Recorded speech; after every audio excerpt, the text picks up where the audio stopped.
So I'm here to talk about my role this year as one of 3 artists in residence, sponsored gratefully, thank you, by our culture department of the city and through the museum, and Tammy's in the audience here. Thanks for that.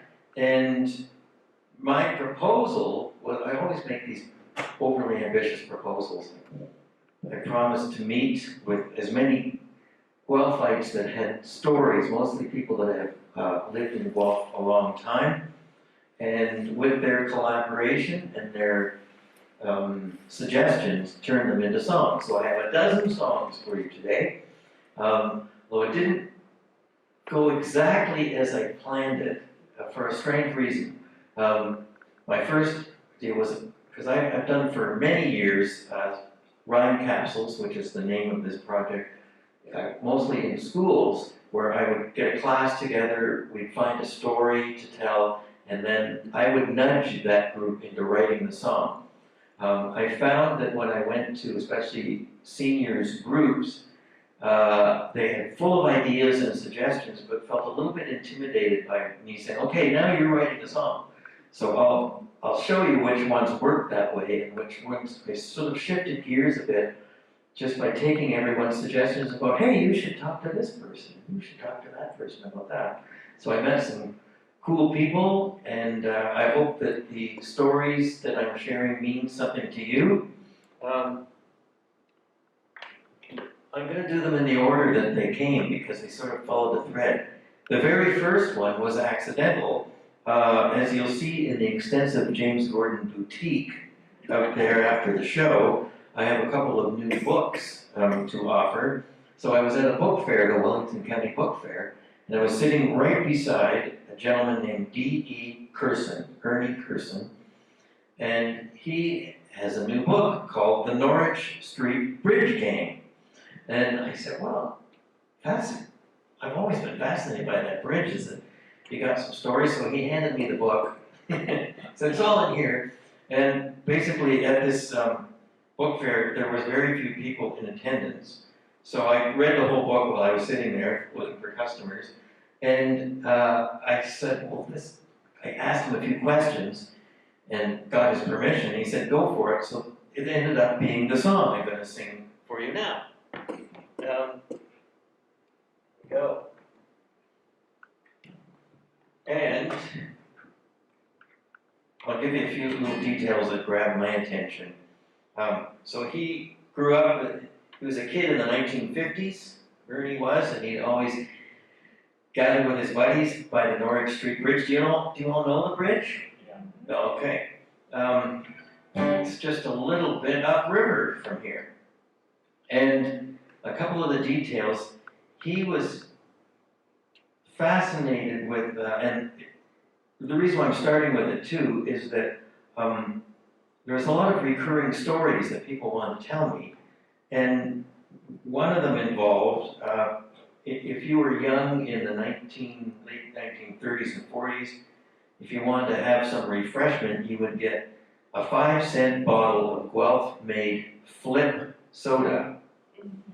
And everyone fondly remembers this Flip soda. Never got to experience it myself.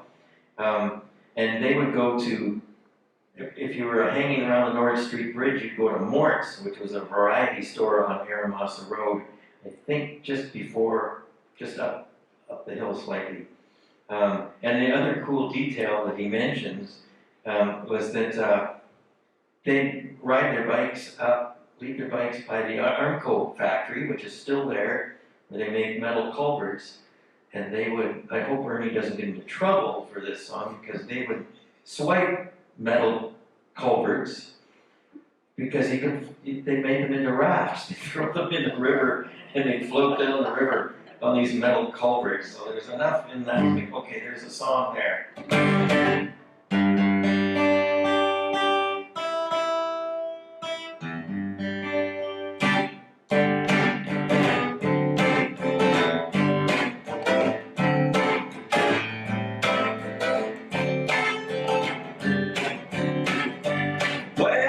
Still remember when I spent all day in my CCM There was one place I would always go, as the river rocks would always meet at the little bridge on North Street.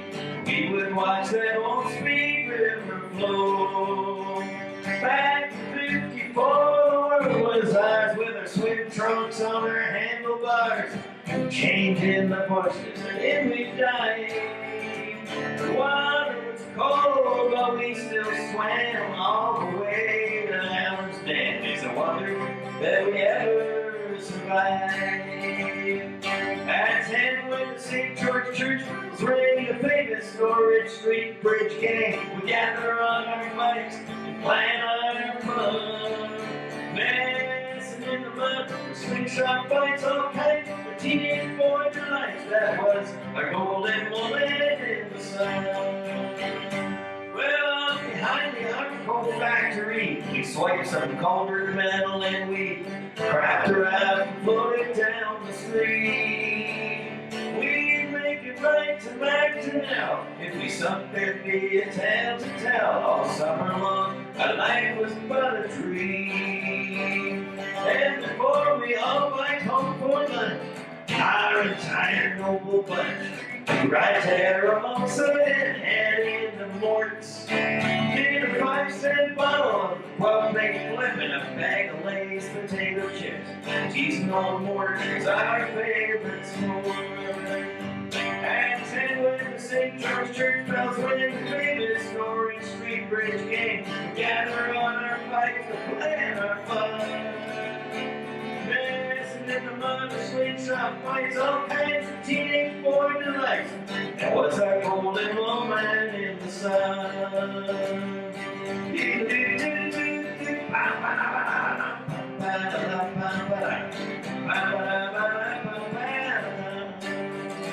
Well, just 4 of us are still around, and only Floyd still lives in town. We all get together now and then, over a euchre, we shoot the breeze and revel in those memories of those good old days way back then.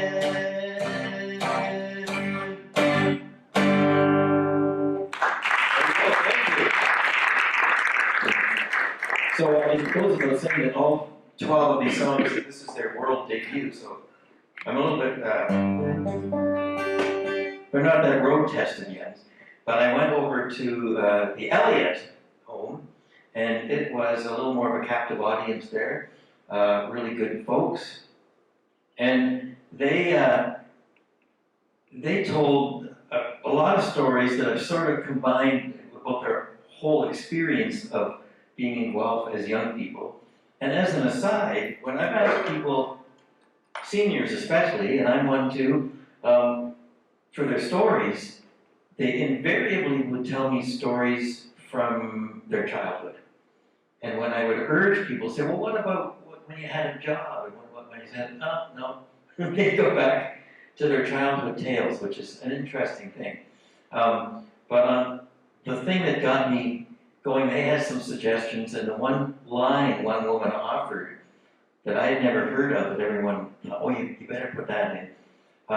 So she said that on Saturday afternoons, even if you were a teenager, you'd head downtown, and this would be in the 1940s, and she said even teenage boys wore suits when they went outside, and the women, young women, wore their gowns and bonnets. And it sounds like we're talking about the 1840s, but that still happened in the 1940s. But this one woman said, but they only wore their second best suits. And the reason that was you had two, one to go to church and funerals and weddings, and the other one was to take a girl out on a Saturday afternoon. So, and they also had an expression that I used in the song too, because they would tell a story and they'd look at each other because they were of similar vintage, and they'd say, at least that's the way I recall it. So I said, well, there's the name of the song. So this is encouraged by residents of the Ellington, who's at the Elliott. And it's a waltz. There's a lovely dance floor over here if you want. Well, Saturday afternoons, we hit the town. We strolled along Wyndham Street up and down. Me in my second best suit, you in your bonnet and gown. At least that's the way I recall it. At least that's the way I recall. Neighbors were friends, friends were like family. A certain camaraderie we don't see now. Way back then, we help each other gladly. I wish we could go back to those days somehow. Have a soda at Leggett, or see the Cole Brothers store. Kennedy's, Cresby's, they're not there anymore. At the dance hall overrides, we glide across the floor. At least that's the way I recall it. At least that's the way I recall. Neighbors and friends are like family. A certain camaraderie we don't see now. Way back then, we help each other gladly. I wish we could go back to those days somehow.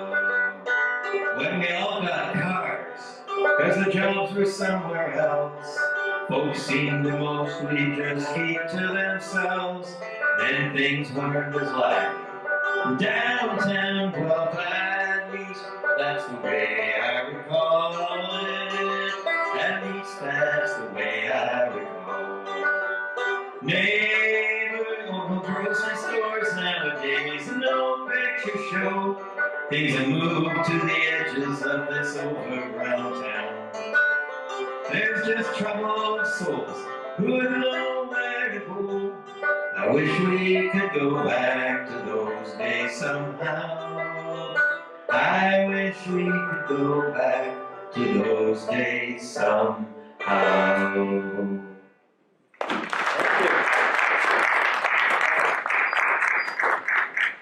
And that sort of thread of sentimentality ran through an awful lot of the stories. In generally long-time Guelphites observing their feelings about their town, often accompanied with a sense of loss, that things aren't like they used to be, and those days felt better somehow. And you hear that a lot. But also in that particular song, I was, as someone who advocates for active transportation, they really did see a correlation with once those young people stopped taking the bus downtown or walking for their Saturday afternoons, and they got cars because they needed jobs, and the jobs weren't in the center of the city, then the culture changed. And I was very fascinated to see that. So, story number 3 was something that the folks at the Elliott really were fascinated by this story, and they wanted me to talk about it. And then I met a gentleman, I'm not sure if he's in the audience today, Mr. Ken Fridd. And this is the first story that he wanted to tell me too. And I wanted to talk to Ken because some of you might recognize that name as a Guelph business name. Fridd Cleaners was there in Guelph for many, many years. But he started to tell me right away a similar story that they told me at the Elliott, which was from about 1941, which was the agricultural college at what is now the university, closed for the war, and they put fencing around it, and it was converted into number 4 wireless school, which is by the Royal Canadian Air Force, would send trainees there that would end up being wireless operators in the war. So I was fascinated, well, that's interesting, but why would that be the first story that people want to tell me about? And you'll see in the song my theory about that, I guess.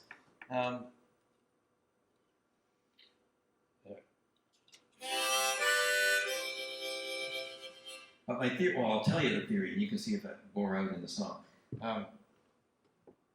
They were you'd hear about the war if you were a kid. I think these folks that were telling me would be about 8 or 9 years old at the time.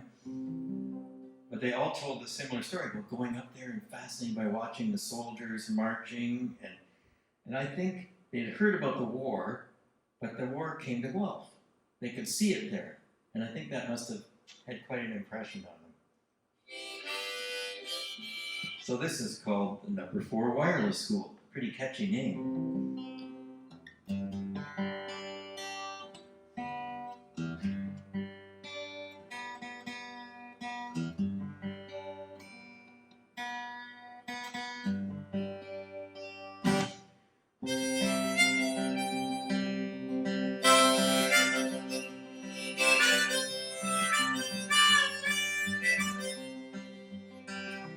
Well, born in the north end, the edge of the city then, memories, yes I have a few.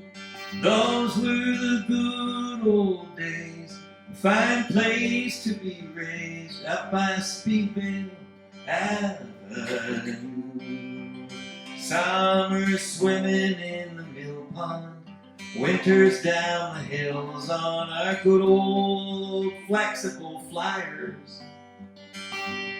Or we'd head down Woolwich Street to the downtown where we'd meet to find all our heart's desires. We sure had our fun, but back in 1941, Guelph seemed different somehow. When the Air Force arrived, it seemed to change all our lives. They brought the war to our town.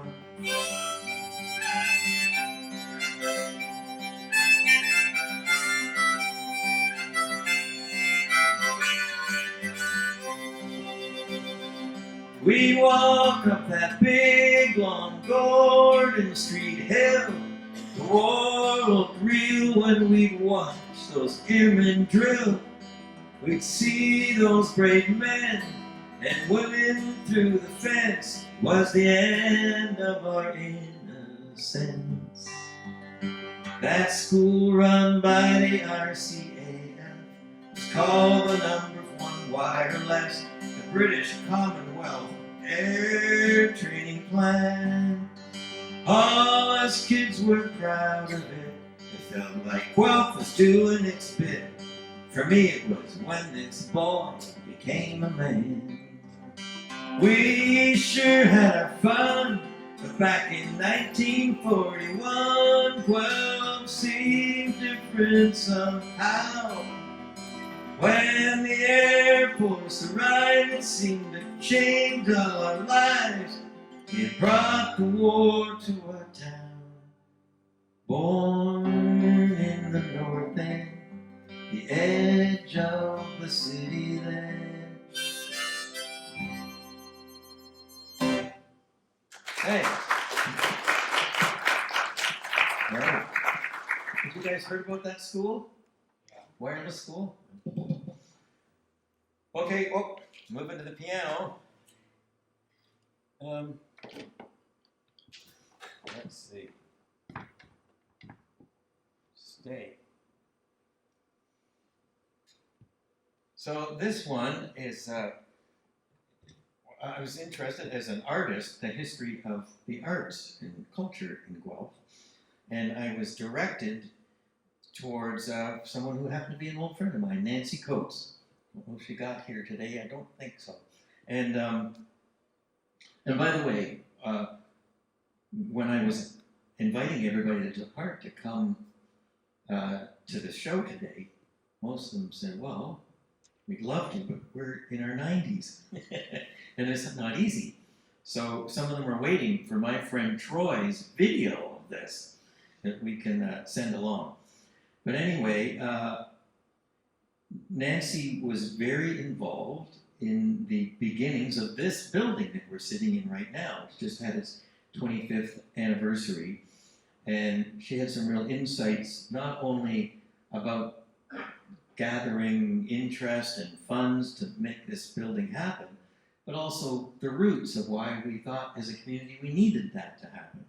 And I'm old enough to remember that if you wanted to bring an international act here to Guelph, for instance, you had the options was pretty well John F. Ross, their auditorium, or the War Memorial Hall, both of which were not very adequate facilities for putting on something that you'd really want to show off to the community. We had an art scene growing where local people wanted to present things too, so that's why it got together. I'm going over here.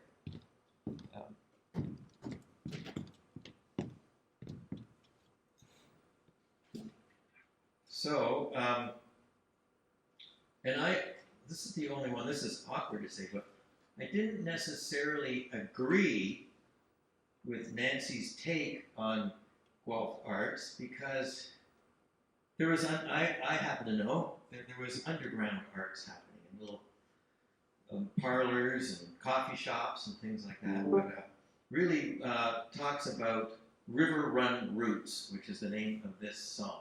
And I'm going to finish the song.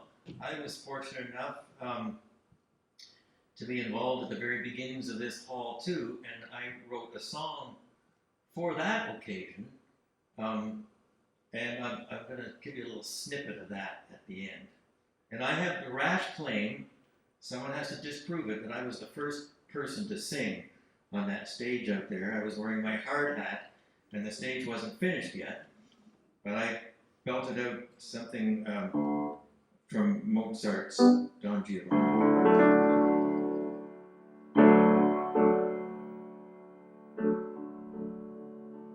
Well, when the university was founded, it brought diversity, some sophistication to our little backwards town. It seemed our arts and culture scene was not quite what it should have been to satisfy the needs of town and gown.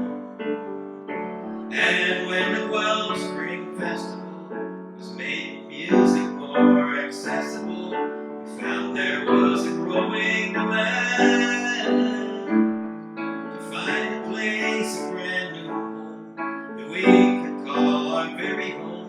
We vowed to build the best hall in the land. It was a lot of work over a lot of years with a brave brigade of volunteers to get that passion project done.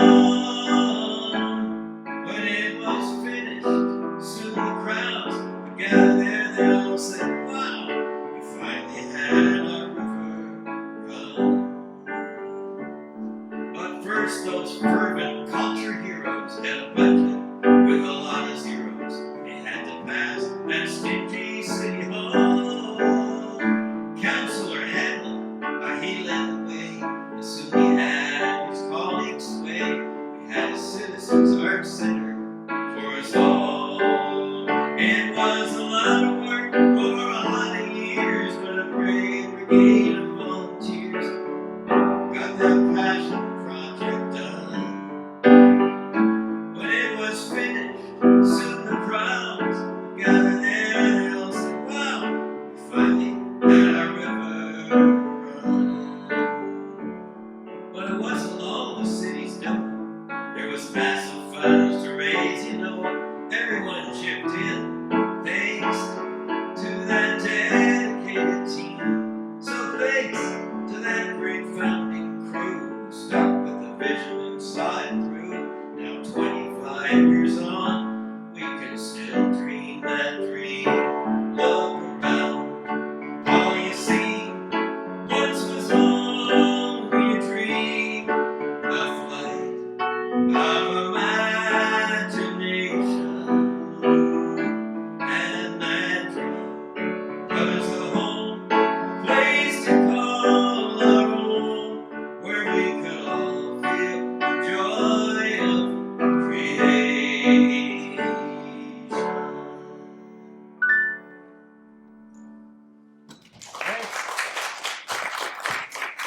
Right. And why? Cindy, there's a great book about the River Run Center available too, right? Watch for that. So, moving over now to, I had a great pleasure of taking part in, I think it was called Welcome Guelph Days at Immigration Services out on Speedway. And I had a nice gathering of people that came out there, although there was some young people came and they could hear the bouncy castle outside that was at the same event, so I couldn't compete with that. Let's see. So, but anyway, I was thrilled. This is probably the only session that made me cry. I was curious to find out the experiences of new Canadians come to Guelph, and it was almost all a positive experience. And I was very interested to find some of the older folks that came talked about, there had been some racism and they shunned a little bit, but as time went on, and the more recent ones, the better it was for that. And they, by and large, felt Guelph to be a very welcoming place. So they did. This is the way I was hoping they would all work. They wrote the music for this and some of the words, but I ran out of time, so I took their ideas and put the rest of it together. But there was one, there comes a crucial part in when I do all songwriting workshops, where I say, I think someone in the audience or gathered here can probably just stand up and sing the melody you hear that goes with the words that we're writing down. And a young woman from Eritrea stood up and sang the melody you're about to hear in such a beautiful voice, very moving. And these are their words I think you will find moving too. It's called We Are One Family.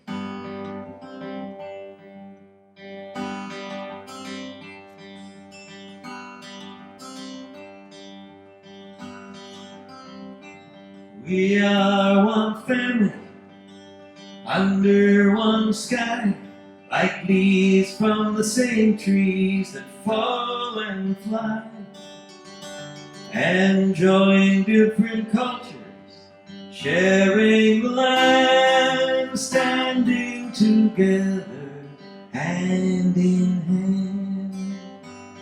We all came to Guelph from somewhere else. We missed all that we left behind. But we were met with smiling faces, such a welcoming place. Everyone was so kind. We are one family, under one sky, like leaves from the same tree, fall and fly, enjoying different cultures, sharing the land, standing together, hand in hand. Sharing a potluck meal always made us feel as if we all belong. Different customs and tastes, but we're all the same race, singing the same hopeful song. 'Cause we are one family, under one sky, like leaves from the same tree, fall and fly, enjoying different cultures, sharing the land, standing together, hand in hand. Coming to the cold and the snow, from so far away, you know, it was hard to make a new start. But our worries and our fears quickly disappeared when Guelph took us into its heart. We are one family, under one sky, like leaves from the same tree that fall and fly. Thank you.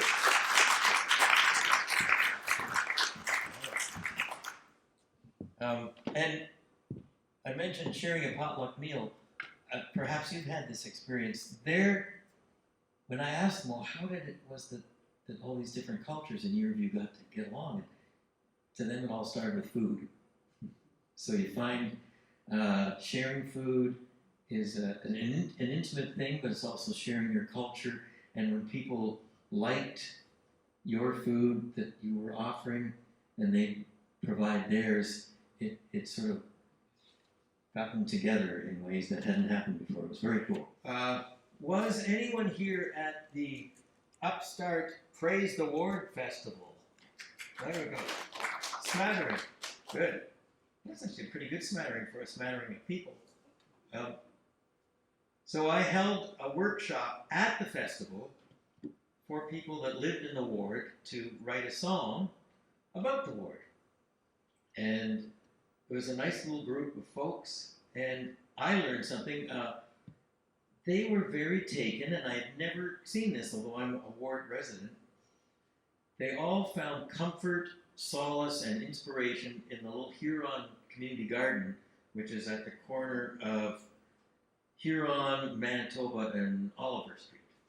And one woman and the others seemed to agree that there was a particular tree that had inspired them. And there was disagreement. Some of them thought that was a crabapple tree. I went and checked it out and thought, oh, that's too little then. One of the regular attendees there said that it was a Russian elm tree, which I had never heard of. But anyway, it was there, in their view, holding the ward together with its roots, which is a very beautiful image. So that was the starting point. And there was a couple other interesting details.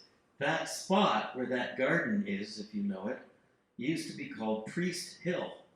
And that was because where the priests lived in their building that's still there, right on the opposite corner of Manitoba Street. And it was an equidistance between Sacred Heart School, which was the Catholic school, and Tytler School, which is the Protestant school. And after school, because it was an equal distance, the boys would meet and have snowball fights with each other there. I thought that was interesting. Okay, so there's an old elm tree. There's an old elm tree up by Manitoba Street, guarding our garden faithfully. It sees our great diversity, different roots from different seeds. That's how you build community. With the fruits of all our labors, from our fine war neighbors, we're cultivating something great. Where those two rivers meet, carrying our rich history, we gather by that tree to celebrate.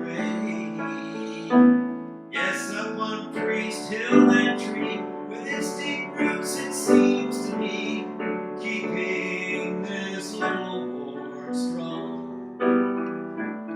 You can feel its spirit. Listen, can you hear it? We're all singing the Praise the Ward song. From Alice down to Need, most folks say they would never leave. The ward feels like a place to settle down. On Kings Mill or on Hayes on a fine summer's day, you can see the love all around. You can see that old tree holding its ground, with the fruits of all our neighbors, from our fine war neighbors, we're cultivating something great. Where those two rivers meet, carrying our rich history, we gather by that tree to celebrate. Yes, there's an old elm tree up by Manitoba Street, guarding our garden faithfully.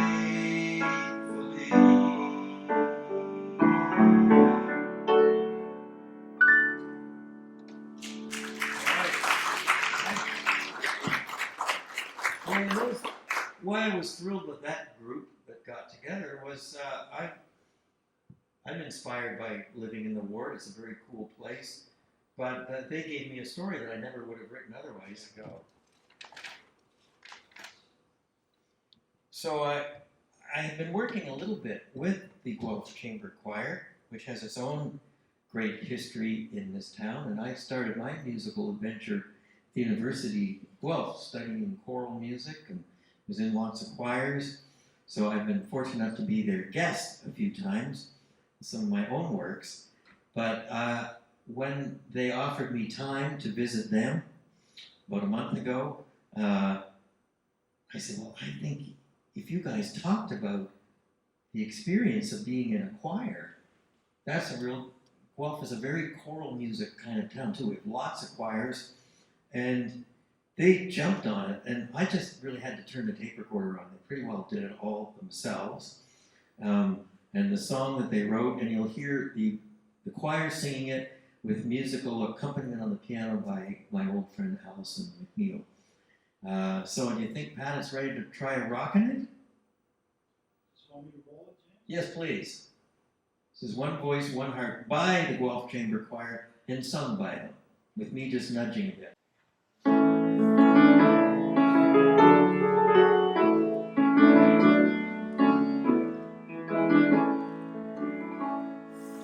Different lives, different stories, moments of the day. Enter the stage, gather together, the world drifts away. Breathing as one, moving together, a song yet unsung. Building a chord, feeling the rhythm, music has begun, singing as one voice, one heart, leaving harmony. One voice, one heart, building community. Sharing the love, singing of joy, the power of a song. Healing the spirits, good for the soul. Here we all belong, singing as one voice, one heart, leaving harmony. One voice, one heart, building community. One voice, one heart, leaving harmony. One voice, one heart, we are community. We are community. We are the Jesus.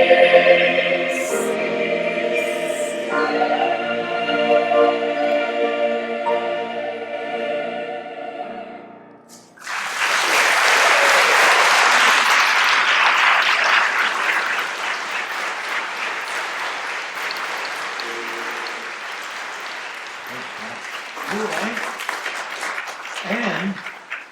And they were so pleased with it that I was saying, well, as they started to sing and write the melody themselves, I thought, well, boy, I wonder if we could take the time and write some harmonies for it.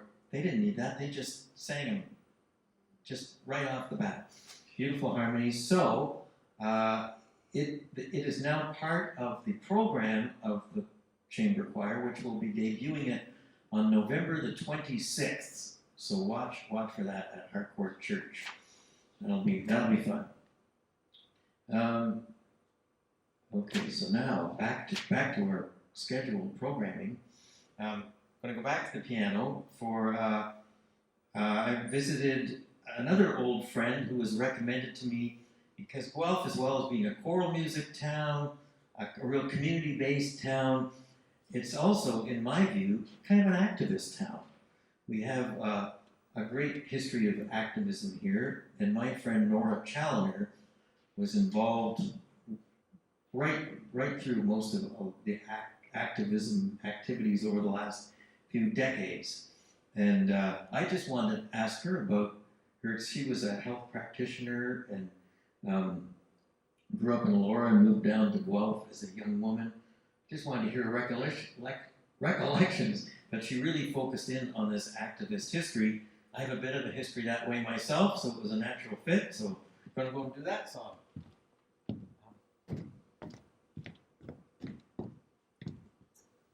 Let's see.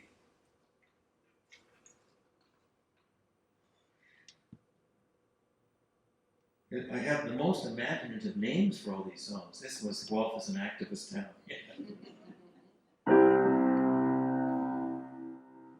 My good old friend Nora always had a great plethora of ideas that could make this city great. She says if you get involved, any problem can be solved if you join a group and fight. It's not too late. You'll find if you make some signs, then marching down to City Hall, wave them all around, make some noise, raise your voice. You'll make a difference that we need to fight that corporate greed, 'cause Guelph is an activist town. Got a vision, got a dream, form an advocacy team. We need grassroots leaders, and you can be one. Be the change we won't survive if we don't give it a try. When we see a cause that must be championed, you will find if you make some signs, then marching down the City Hall, wave them all around, make some noise, raise your voice. You'll make a difference that we need to fight that corporate greed. 'Cause Guelph is an activist town. What kind of world do we leave for our next generation? It's all up to us. Do we give up in our frustration, or do we take up the cause Nora says we must? In this great community, you can build resiliency by working hand in hand. Find the hope it is a fact. You can't win if you don't act. It's time to take a stand. You'll find if you make some signs, then marching down to City Hall, wave them all around, make some noise, raise your voice. You'll make a difference that we need to fight that corporate greed. 'Cause Guelph is an activist town.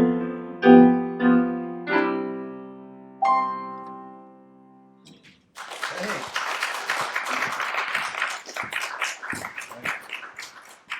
And Tammy, I don't know if it's still there. For a while, there was an exhibit in the museum about Guelph's history of activism, and there's a picture of me in a protest there. That made me feel a little bit old, I have to say. Okay, you're in the museum now, James.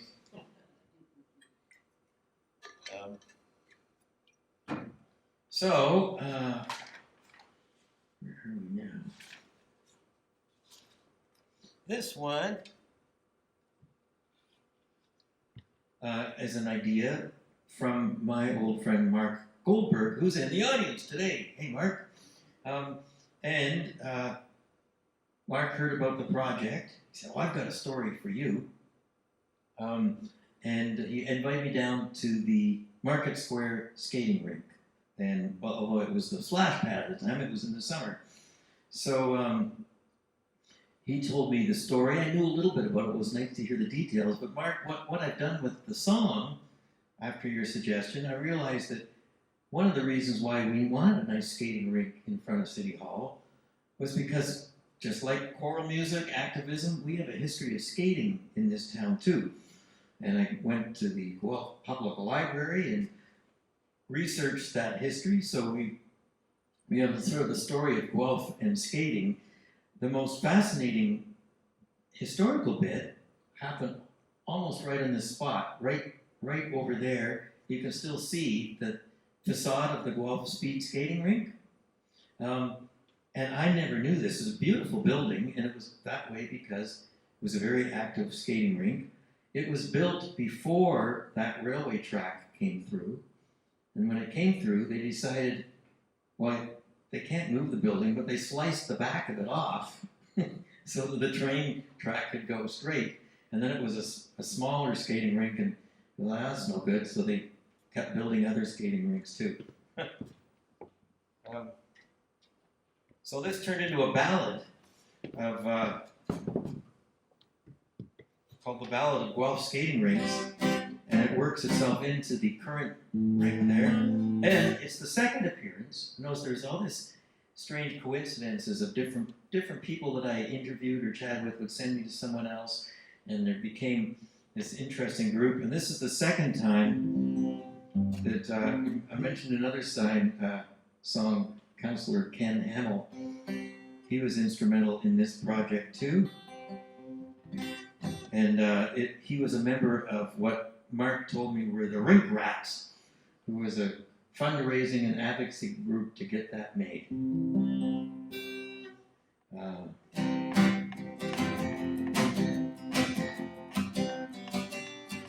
In the Royal City, winters were great.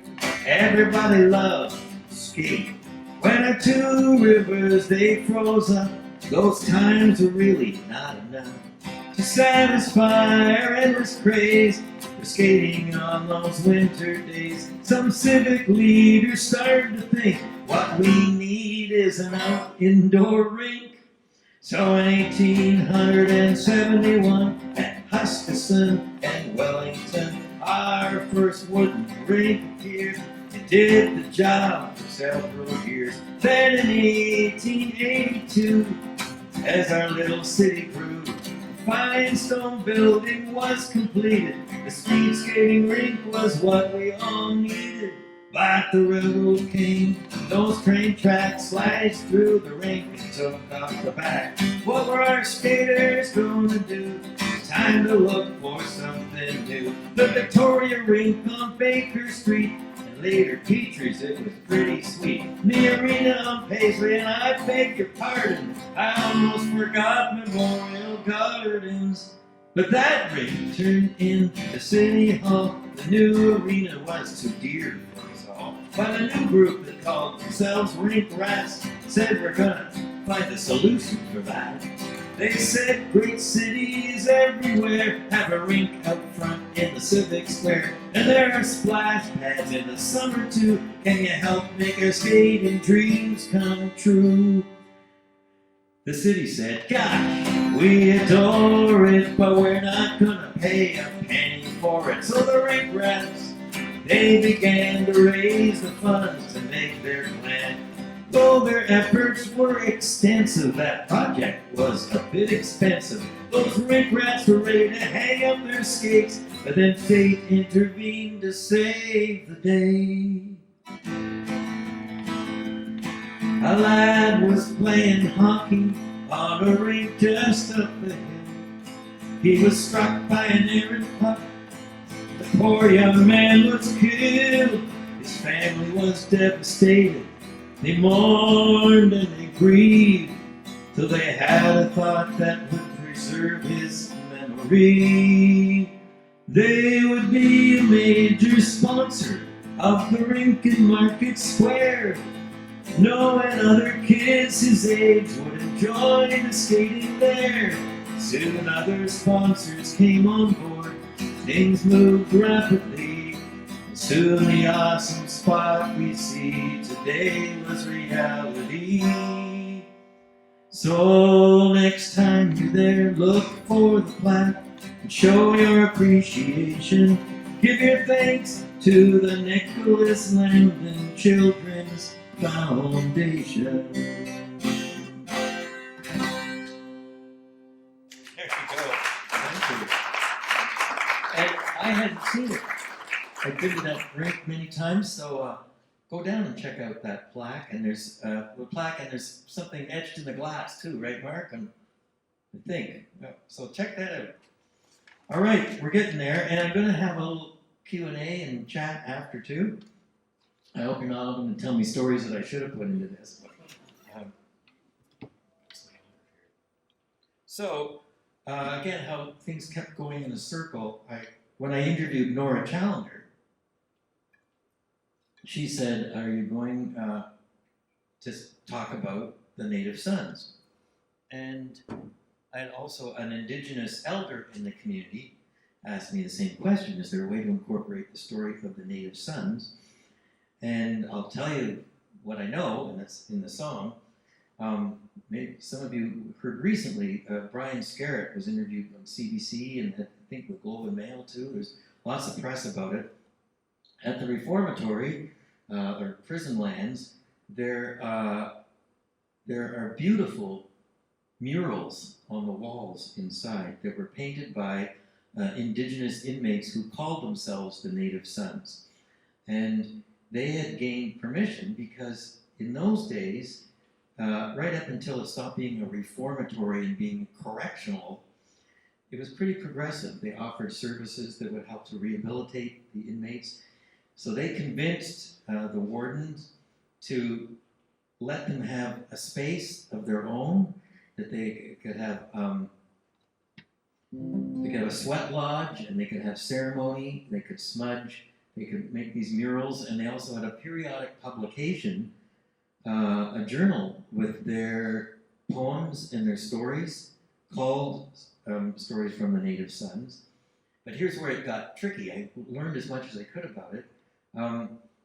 It's very sensitive these days, where I thought, well, I'll find one of those poems and I'll put that to music.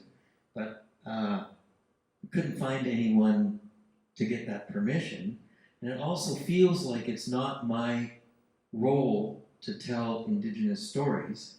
What I can do is tell you about their stories and the situation, which is what I've done here.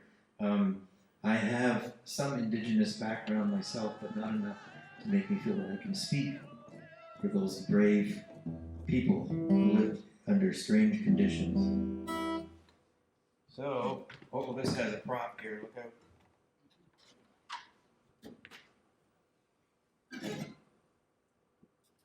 But I think what Brian, who's a local historian, they're working on finding ways that these stories can come to light.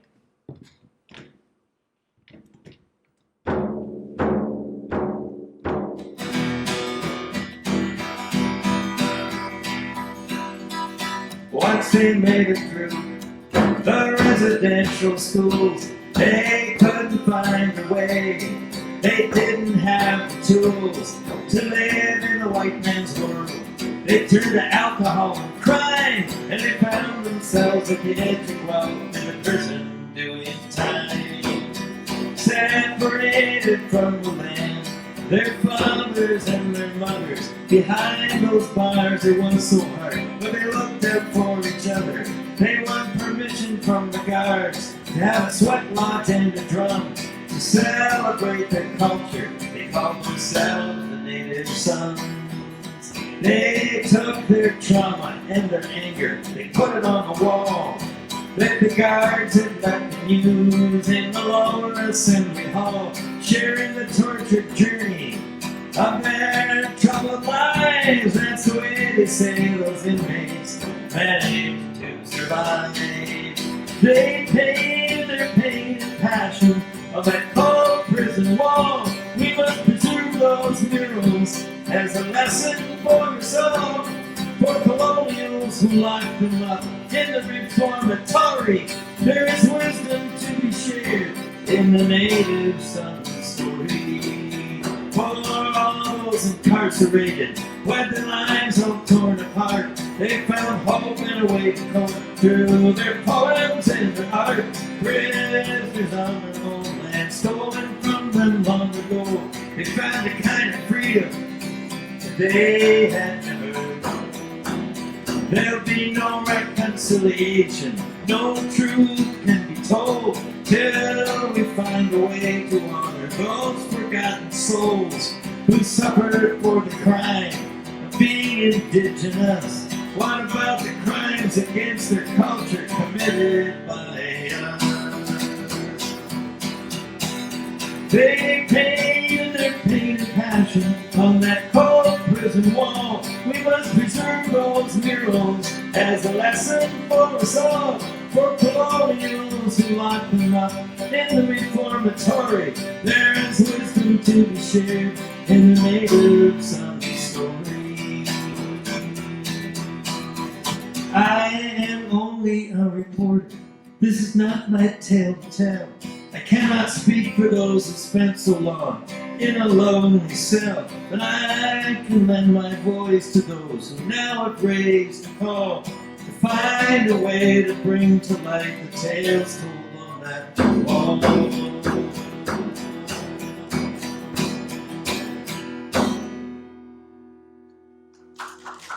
Thank you. Right.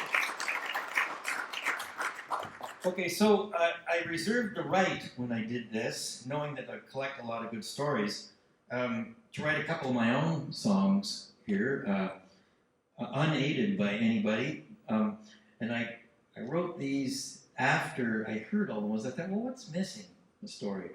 And I'm a big river guy, so the rivers were missing. So I wrote a song about a river.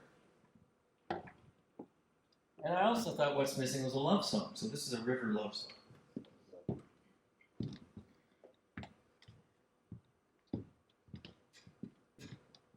For the Aramasa River.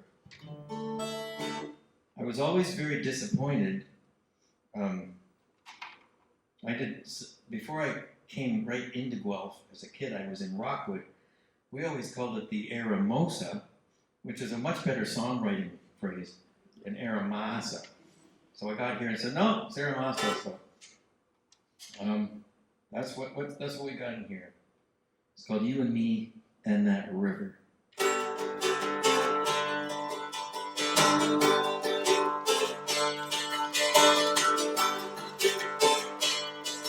We would walk home beside the Aramosa's banks, heel for heel, toe for toe, skipping stones and giving thanks for that water's healing flow. Heart to heart and mind to mind, our conversation was a river too. In a classroom of cedar and pine, that river taught us all she knew. You and me in this river, we're bound together now, rolling in sweet harmony. You and me and this river, I believe somehow that she holds our destiny. The way this river twists and bends, that's our story too. And this tale has a happy end if we stay honest and true. Listen to the river sing its love song to the sea. When you add to that the love we bring, it's a beautiful symphony. You and me and this river, we are bound together now, rolling in sweet harmony. You and me and this river, I believe somehow that she holds our destiny. Listen to the river's rhythm, echoed by the birds. I'm singing along with them. I have memorized the words so that I can hold the tune while you're gone away. Come on, come home soon. Our river waits. We would walk along beside the arrows Rosa's banks, hill for hill, and toe for toe.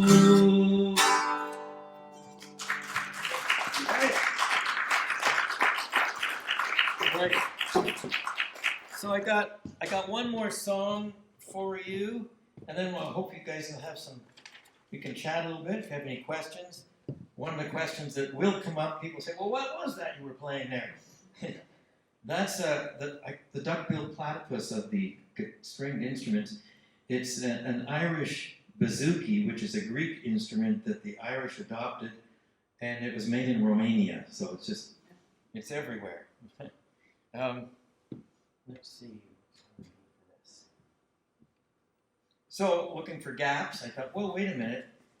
Guelph is all these things that we've been discovering, and I've been delighted to learn doing this project of more things that mean something to Guelphites.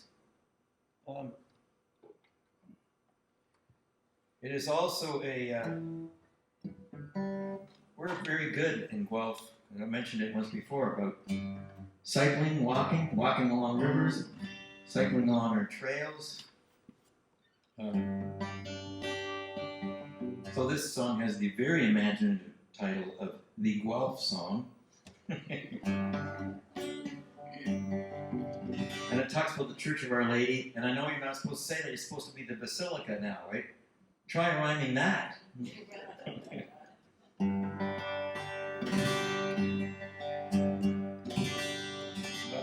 Before I go, I think I will thank, there's such a great crew that helped me out today, and thanks to Tammy at the museum for helping me get this gig, and to Pat and the sound. Anthony's up there, Troy's here, Cindy's there, Val's out there going to sell you a book. So we're going to end with the Guelph Song, and we mentioned Sir Walter in here. Sir Walter is my Raleigh bicycle.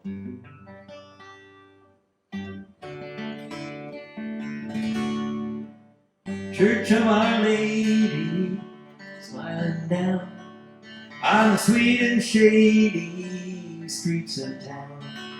Sir Walter's wheels sing as they spin round. I think it feels this love I found down by the banks of the mighty Speed.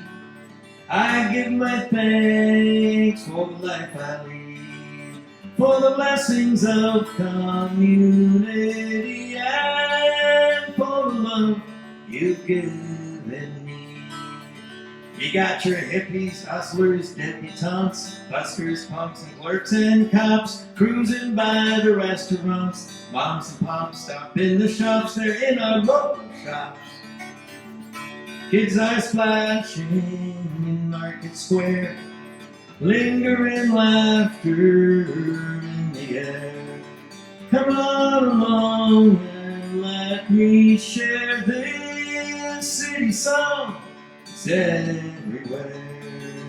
You got your geeks and freaks and seamsters too, pigeon man and barefoot guy. Hey, there's Tennis, hey, there's Lou. They wave to me as I ride by, they wave as I ride by. Church of Our Lady, smiling down on the sweet and shady streets of town. Sir Walter's wheels sing as they spin round. I think it feels this love I found, and I certainly felt the love when I was doing this project. Thanks, everybody.